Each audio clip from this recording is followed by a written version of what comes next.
where he uses the imagery of a wedding. And in the first 5 verses, he talks about how the Lord would join himself to Israel as a bridegroom does to his bride.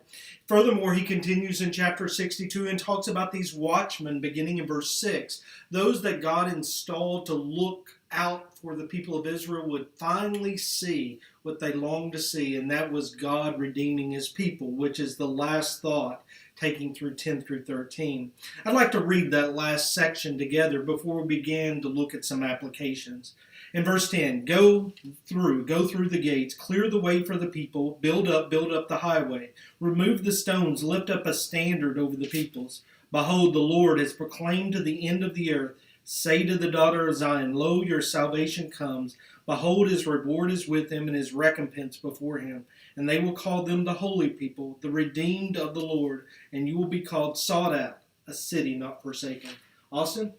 Well, I wanted to notice verses 3 and 4 where it says, you shall be a crown of beauty in the hand of the Lord and a royal diadem in the hand of your God. You shall no more be termed forsaken, and your land shall no more be termed desolate. But you shall be called, my delight is in her, and your land married. For the Lord delights in you, and your land shall be married. I think these 2 verses are so cool. God is saying that they're no longer going to be the forsaken ones. They're no longer going to be overrun, but rather they are going to be that beautiful crown in his hands. God is going to delight in them. I think there's a really great application there for us.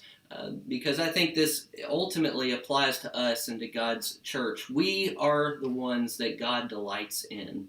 I think sometimes we look at our sin, we think about how serious it is, and we wonder, how could God be pleased with me? But he can be. He can be pleased with us, and I think that's a thought that we need to hold on to going forward. Amen. Yeah, Mark?